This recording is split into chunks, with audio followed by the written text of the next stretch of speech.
Hey guys, it's X and Shadow. As you may or may not know, there's this new law going through the California Supreme Court that will prohibit the sale or rental of excessively violent video games to minors, which I assume means M-rated or higher. Now this law I think is bullshit. I've posted a one-sentence rant saying that it's bullshit. If you don't know how it works right now, basically what that happens is you have to be 17 or older to buy an M-rated game, which I agree with. There's no point in letting a 10-year-old buy Manhunt 2, and because that's wrong. We don't let 10-year-olds see the Friday the 13th, do we? But if you can, they're not allowed to buy the game unless if their parent is with them. But now they want it so that minors can't buy it at all, which kind of seems unnecessary, to be honest. Really, all you're doing is you're just adding another middleman. Instead of having kids buy this game, their parents now have to do it, instead of their parents just being there. And this just seems like a pointless law, because if kids want this game and their parents will let them have it, they're going to get it anyway, whether it's them buying it or their parents. But anyway, that's not the point. The point is that 11 more states are favoring this California law, including Connecticut, Florida, Hawaii, Illinois, Louisiana, Maryland, Michigan, Minnesota, Mississippi, Texas, and Virginia. And I live in Massachusetts, so thank God this law isn't applying to me, but this just seems so stupid. You're going to control. This is a case of government control going overboard.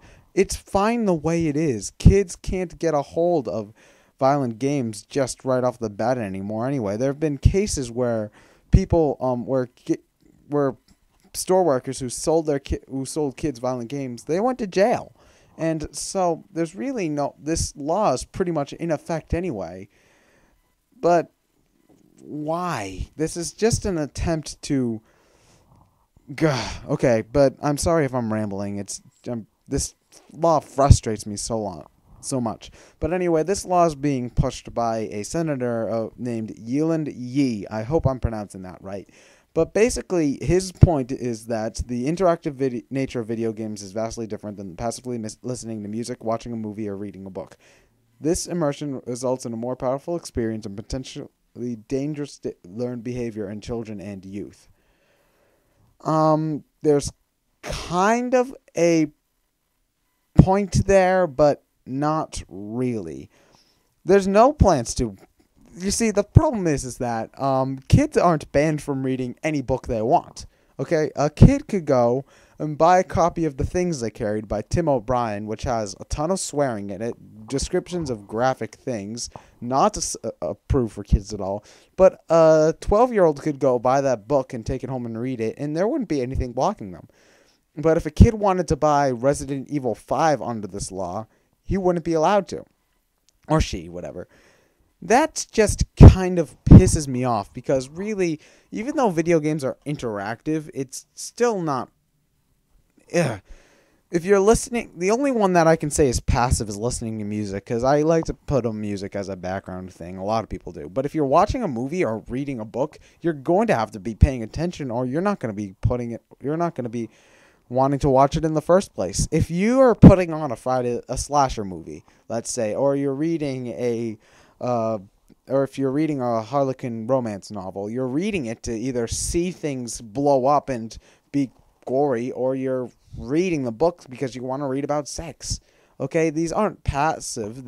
You're reading it because you're reading and watching this stuff on purpose, and you're paying attention. Otherwise, why would you be reading or watching this? The only different thing about video games is that you're the one controlling them, and in the end, it's not really that realistic.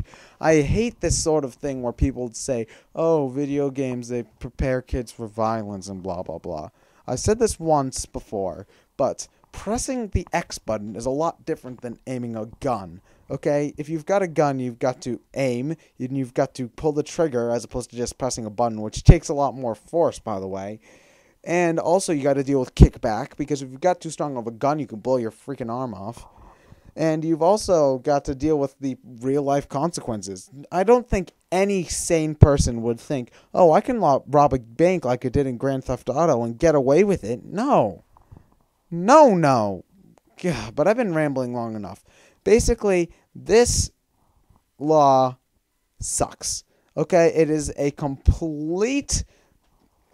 completely contrary to the concept of free speech, and it is stupid.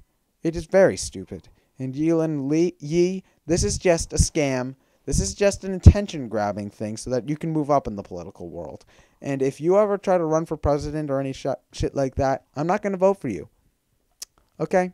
So anyway, this is X and Shadow. I'll see you guys later.